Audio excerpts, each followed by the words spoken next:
پشتون تحفظ مومنٹ اور اس کی قیادت نے جو پشتون جرگہ بلایا اور پھر اس پر جو تشدد کیا گیا اور ان کے کارکنوں کو شہید کیا گیا، کچھ زخمی ہیں، ہم اس پرتشدد کارروائی کے پرزور الفاظ میں مذمت کرتے ہیں۔ جب وہ مسلح بھی نہیں ہے، جب وہ ایک پرامن جلسہ کرنا چاہتے تھے تو ملک کے آئین کے تحت بھی کوئی ایسی رکاوٹ نہیں تھی، اور ہمیں تو ابھی تک سمجھ میں نہیں آ رہا کہ اس تحریک کو غیر قانونی کیوں قرار دیا گیا، قرارداد کیوں قرار دیا گیا، نہ اس بارے میں اب تک حکومت اپنی پوزیشن واضح کر سکی ہے، سوائے کچھ بیان بازیوں کے، اس سے زیادہ آگے نہیں جا سکی ہے۔ یہ چیزیں غیر جمہوری عمل ہیں ملک کے اندر، اور کسی طرح بھی اس طرح کے اجتماعات پر تشدد کرنا اور گولیاں چلانا، تو ہم نہ اس کی حمایت تو دور کی بات، ہم اس کے پرزور الفاظ میں مذمت کرتے ہیں، اور جو لوگ شہید ہوئے ہیں ان کے ورثاء کے ساتھ اپنی ہمدردی کا اظہار کرتے ہیں، جو زخمی ہیں ہم ان سے بھی ہمدردی کا اظہار کرتے ہیں اور ان کی جلد صحت یابی کی ہم دعا کرتے ہیں۔ جمعیت علماء اسلام اس جرگے کے حوالے سے اس بات کو واضح کرنا چاہتی ہے کہ صوبہ خیبر پختونخوا کے لوگ ہوں یا ملک میں جو بھی پشتون برادری سے تعلق رکھتے ہوں، اور ان کا تعلق اگر جمعیت علماء اسلام کے ساتھ ہیں تو ان کو اس میں شرکت کی پوری اجازت ہے، کوئی کسی قسم کی پابندی نہیں ہوگی، لوگ اس میں شریک ہونا چاہتے ہیں۔ اور جمعیت علماء اسلام اپنے کچھ سینئرز پر مشتمل وفد وہ بھیجے گی نمائندگی کے لیے، تاکہ اس میں شرکت ہو سکے اور ان کے ساتھ یکجہتی کا اظہار کیا جا سکے۔ مسئلہ دو ہیں، ایک کہ بد امنی ہے ہمارے صوبے میں خاص طور پہ اور ملک میں عام طور پر، بلکہ دو صوبے تو اس کے لپیٹ میں ہیں، اور دوسرا یہ کہ ہمارے جو حقوق ہیں، ہمارے جو وسائل پر اپنا حق ہے، ہمیں اپنے وسائل پر اپنا حق دیا جائے۔ اس کے لیے جمعیت علماء اسلام پہلے سے بھی آواز بلند کرتی رہی ہے، اور ہماری آواز میں کوئی بھی آواز شریک ہوگی تو ہم ان کو خیر مقدم کہیں گے، اور اپنی طرف سے بھی ہم ایک تحریک اٹھانے کے لیے مشاورت کر رہے ہیں، تاکہ ہم بھرپور طور پر محروم لوگوں کے حقوق کے لیے اور صوبوں کے عوام کے حقوق کے لیے پورے ملک بھر میں تحریک کا آغاز کریں اور اس پر ہم آگے بڑھیں۔ لیکن چونکہ جمعیت علماء اسلام کی تنظیم سازی اب نہیں ہوئی ہے، تو اس کی جب ہم مجلس عاملہ اور مجلس شورا مکمل ہو جائے گی تو ان کی مشاورت سے ہم یہ چاہیں گے، اور یہ میری تجویز ہوگی کہ ہم پورے ملک میں اس کے لیے تحریک کا آغاز کریں اور عوام کو براہ راست اپنی اس جدوجہد میں شریک کریں۔ ہم یہ بھی مطالبہ کرتے ہیں کہ جو لوگ شہید ہوئے ہیں حکومت فوری طور پر اس کی دیت ادا کرے، اور جو زخمی ہیں ان زخمیوں کا سرکاری طور پر علاج ہونا چاہیے، اور حکومت اپنی طرف سے ان کی مدد کرے، اخراجات وہ برداشت کرے۔ اس سلسلے میں ہم نے صوبہ خیبر پختونخوا کی جمعیت علماء اسلام کے جو سیکریٹری جنرل ہیں مولانا عطاء الحق درویش صاحب، ان کی قیادت میں جمعیت کے زعماء کا ایک وفد خیر سگالی کے طور پر ان کے اور یکجہتی کے لیے ان کے جرگے میں شریک ہوگا۔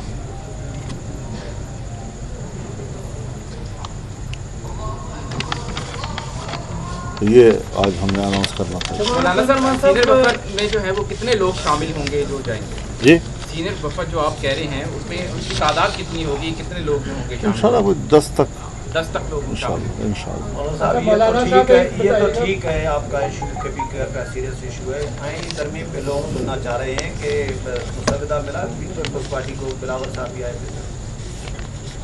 ये अच्छा सवाल किया आपने, लेकिन जो बात मैंने आपसे कही है उसको कहीं आप अपने सवाल की वजह से सानवी हैसियत ना दे दें, उसको अपनी हैसियत में भी रखें आप लोग। आईनी तरमीम की बातें तो चलती रहेंगी और रोज़मर्रा के हिसाब से चलती रहेंगी। इसमें हज़रत इसमें पेशरफ्त हुई है और एक ताज्जुब की बात है कि आज जब पार्लिमानी कमेटी का इजलास हुआ और हम वहाँ गए तो आज कुछ हुकूमत की तरफ से कॉपियाँ तकसीम की गई जो उनके मसवदे के बारे में तसव्वुर है या जो उनकी तजवीज़ है, और जैसे आज हम उस पर बातचीत का आगाज़ कर रहे हैं। इससे कबल मुहर्रिक भी हुकूमत है और मसवदा भी नहीं था अब तक।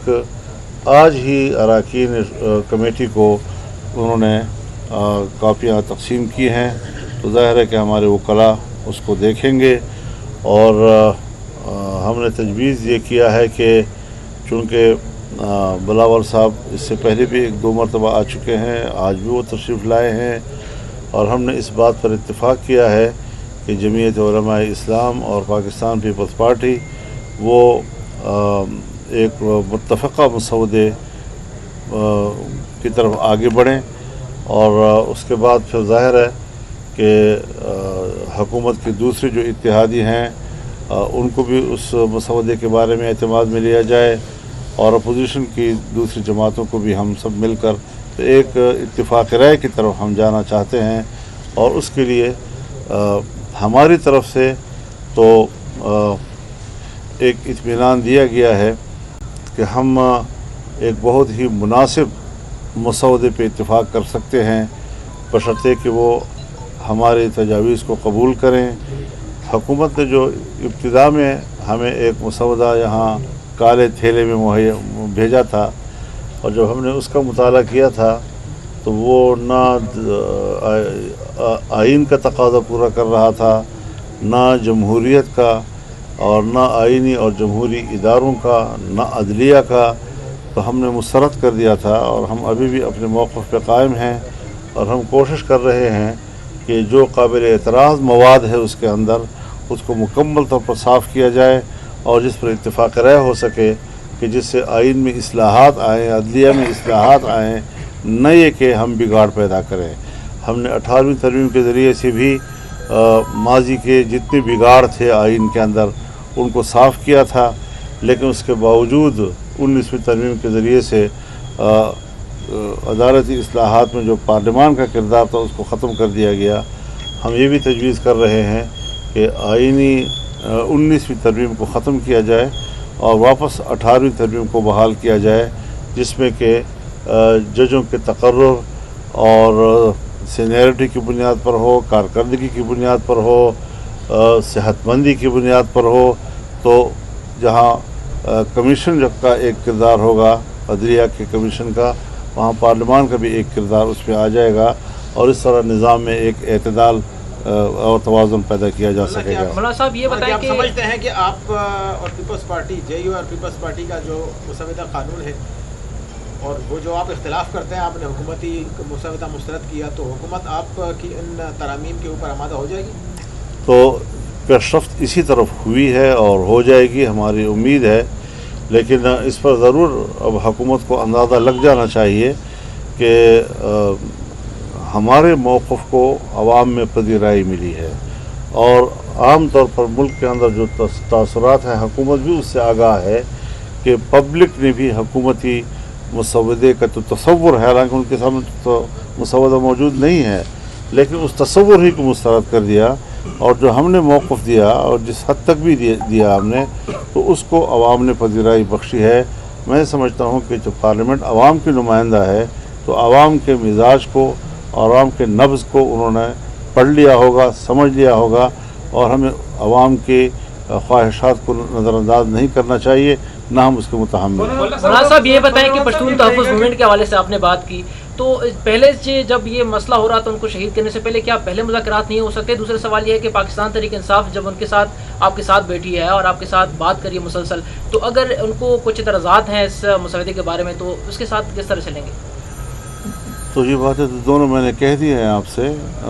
البتہ یہ بات آپ کہہ رہے ہیں کہ آپ نے اس سے پہلے پی ٹی ایم کے جلسے کے حوالے سے، تو آپ جانتے ہیں کہ وہ مکمل طور پر جلسے پر پابندی لگ گئی تھی، اور صرف یہ نہیں کہ حکومت نے فیصلہ کیا بلکہ صوبے کا نمائندہ ایڈیشنل ایڈوکیٹ جنرل اس نے صوبائی حکومت کی نمائندگی کرتے ہوئے پشاور ہائی کورٹ میں بیان دیا کہ جلسہ نہیں ہونا چاہیے، اور کورٹ نے بھی فیصلہ دے دیا کہ جلسہ نہیں ہوگا اور کہیں بھی نہیں کر سکیں گے. تو وہ فیصلہ بھی ابھی تک اپنی جگہ برقرار ہے، اور دوسری طرف ان کو اجازت بھی دے دی گئی ہے. تو اجازت دینے پر تو ہمیں کوئی اعتراض نہیں ہے، لیکن کیوں اتنے تضادات کا شکار ہے صوبائی حکومت کہ نہیوں میں نوشیوں میں؟ اس طریقے سے تو نہیں ہونا چاہیے. تاریخ بڑی اہمیت کی حامل ہے، چونکہ اس دن چیف جسٹس ریٹائرڈ ہو رہے ہیں، تو کیا اس سے پہلے اتفاقی رائے ہو سکتا ہے؟ 25 اکتوبر سے پہلے کیا آئینی ترمیم آ سکتی ہے اور منظور ہو سکتی ہے؟ دیکھیے، ایک چیز بنیادی طور پر ذہن میں ہونی چاہیے کہ یہ جو ہم نے ایک جج کو ریٹائرڈ ہونا یا اس کو توسیع دینا، کوئی ایک جج سے ڈرتا ہے تو کوئی دوسرے جج سے ڈرتا ہے. عدلیہ کو خدا کے لیے سیاست میں تقسیم نہ کرو، سیاسی جماعتوں میں تقسیم نہ کرو. جج ہوتا ہے اور اس کو جج رہنے دیا جائے، اور ہمارے ججز بھی اپنی کارکردگی، اپنے رویوں سے پبلک کو مطمئن کریں کہ وہ غیر جانبدار ہو کر آئین اور قانون کے حوالے سے ہی فیصلہ دیں گے اور دیتے رہیں گے.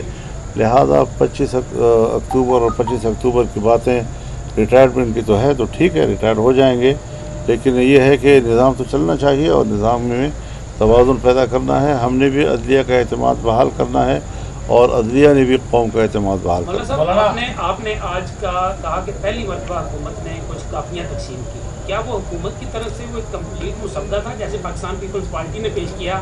ایک اور دوسرا، جے یو آئی کا جو موقف ہے خاص طور پہ وہ آئینی بینچ کا ہے یا آئینی عدالت کا ہے اس وقت لیٹر سچویشن؟ ابھی میں اس بارے میں کوئی تبصرہ نہیں کر سکتا، لیکن خدا کے لیے آئینی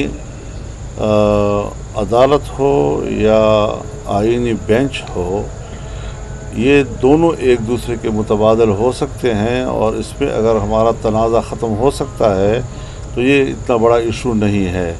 چاہے بینچ کی صورت میں معاملہ طے ہو یا عدالت کی صورت میں طے ہو، بات اصولوں کی ہے کہ ہمیں عدلیہ سے وہ کام لینا ہے کہ جو ہمارے آئینی معاملات ہیں، سیاسی معاملات ہیں، ان کو ایک طرف کیا جائے تاکہ عدالتیں فارغ ہوں اور وہ لوگوں کے جو کیسز وہاں پر پینڈنگ پڑے ہیں ان کو فارغ کر سکیں، ان کو فیصلے دے سکیں. جی وقار بھائی، مسودے کے بارے میں بتائیے گا. مولانا، ایک تو یہ ہے کہ جو پیپلز پارٹی نے مسودہ آپ کو دیا ہے، آپ کیا سمجھتے ہیں کہ اس میں کتنا وہ سکم باقی ہے؟ کیا آپ اس کے ساتھ وہ کتنا اتفاق وہ کر سکتے ہیں؟ دوسرا، کیا پاکستان تحریک انصاف بھی آپ کو اپنا ڈرافٹ دے گی، اس کے بعد آپ وہ تینوں مشترکہ کر کے حکومت کو دیں گے؟ کوشش یہی ہے کہ پہلے پیپلز پارٹی اور ہم اتفاق رائے کریں، پھر ہم وہ پی ٹی آئی کے سامنے پیش کریں، اور وہ پیپلز پارٹی اپنی حکومتی اتحادیوں کے سامنے پیش کریں.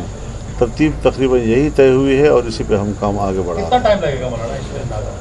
تو جس وقت بھی یہ معاملہ طے ہو جائے گا، تو ایسا تو نہیں ہے کہ ہم کوئی تاخیر کے شوقین نہیں ہیں، لیکن اگر ہم نے 18ویں ترمیم میں 9 مہینے لگائے تھے تو کم از کم اس کے لیے 9 دن تو دیے جائیں نا.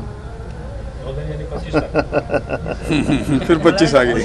مولانا صاحب، کچھ خبریں ایسی بھی ہیں کہ آپ کی قانونی ٹیم نے بھی کوئی مسودہ تیار کیا ہوا ہے، کیا کہیں گے؟ تو اس میں کیا آپ کو کیا ہم اتنا بڑا کام کر رہے ہوں گے، ہمارے پاس کوئی چیز نہیں ہوگی. لیکن جن لوگوں کو ہم نے اسٹیک ہولڈر جو ہیں، جن کو ہم نے مطمئن کرنا ہے، جن کو ہم نے اپنے موقف پہ آمادہ کرنا ہے، انہی کے سامنے پیش کیا جائے گا. اب اس کو فی الحال تو ہم اس کی تشکیل نہیں کر سکتے. مولانا صاحب یہ بتائیے گا، یہ حکومت جو اتنی زیادہ سرگرمیاں دکھا رہی ہے مسودے کو اور آئینی ترمیم کو لے کے، یہ کیا وجہ ہے کہ وہ 25 سے पहले ये सारा कुछ करना चाहते हैं मुस्तकबिल को पहले, जबकि आप ये फिर आप उनसे पूछें। मेरे नज़र में ये न मेरे नज़र में ये सवाल है, न मैं इसका जवाब देना चाहता हूँ। शंघाई ताउन तंजीम होने जा रही है जी। पाकिस्तान में इस्लामाबाद में शंघाई ताउन तंजीम होने जा रही है, जिसमें आपके दोस्त मुबारक आ रहे हैं, उसका आप कैसे खैर रखेंगे? हम दिलो जान से उनका खैर मक़दम करेंगे। वो हमारे मेहमान होंगे।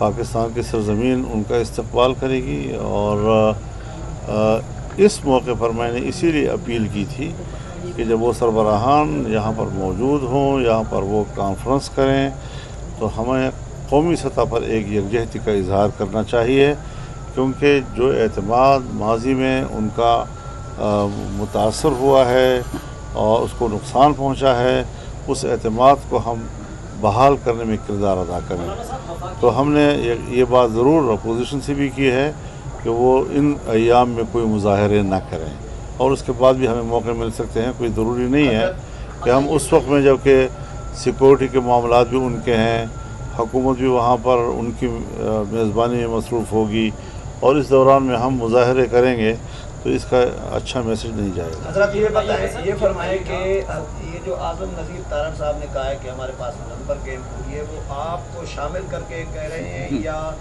अरकान को मुनर्रफ करेंगे, ज़मीर का वोट देंगे? उन्हीं से पूछे। सीधी बात है हज़रत कि हमने अगर वोट देना होता तो हम आज तक दे चुके होते।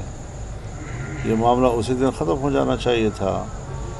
हम जो अब तक रुके हुए हैं और किसी किस्म का हम उनको वोट देने पे आमादा नहीं हो रहे हैं, उसकी वजह यह है कि हमें जो हुकूमत का तसव्वुर है तरमीम का, वो काबिल कबूल नहीं है। सो हम अपनी तजावीज़ ला रहे हैं, उस पर उनको एतमाद में ले रहे हैं, उनको आमादा कर रहे हैं। जब हमारी तजावीज़ पर आमादगी हो जाएगी तो उसके बाद फिर हम इस काबिल होंगे कि हम वोट भी दे सकें। लेकिन अगर हमारे नज़रिए के मुताबिक नहीं होती तो फिर ये बातें कहना जी कि नंबर पूरे हैं, नंबर पूरे हो जाएंगे, देखिए ये एक सियासी बदअखलाक़ी भी है, और इससे आइन को मुतनाज़ बनाने की भी एक बुनियाद पड़ जाएगी। और एक मुतनाज़ा तरमीम आइन में लाने की बजाय क्यों ना हम इत्तिफ़ाक़ राय की तरफ चलें, और हमारे इस नज़रिए को कि इत्तिफ़ाक़ राय से मामलात हल हो जाएँ, हर सिमत से उसका खैर मक़दम होना चाहिए और हर सिमत से उस पर आमादगी होनी चाहिए। मौलाना साहब ये बताएं, मौलाना साहब ये फरमाइएगा। हुकूमत ने एक सूबे के हाउस को जो है सील किया था, जिसे आज इस्लामाबाद हाई कोर्ट के ऑर्डर पर भी सील कर दिया गया है। आप वफाकी हुकूमत के इस इक़दाम को कैसे देखते हैं? तो जो कोर्ट ने कर दिया ठीक किया बस। मौलाना साहब ये फरमाइएगा, आपने अभी सूबे के हुकूक के हवाले से तहरीक की बात की, तो अब क्या कौम किसी एक नई तहरीक के लिए तैयार रहे? हज़रत हम तहरीक हैं, हमने कभी भी अपने आप को तहरीक से अलग नहीं किया। हम अपोजिशन हैं और हमने बतौर अपोजिशन मुल्क में सियासी किरदार अदा करना है। और हम अगर हुकूमत में नहीं हैं कि हमारे निज़ाम तक रसाई हो, तो फिर अवाम के साथ रोने के लिए तो हम कम अज़ कम उनका साथ दे सकते हैं ना। अवाम की मुश्किल में तो हम उनके साथ खड़े हो सकते हैं। तो इंशाअल्लाह जमीयत उलमा इस्लाम मुल्क भर में निकलेगी, अवाम को अपने साथ शरीक करेगी, और हम एक पुरअमन तहरीक हैं।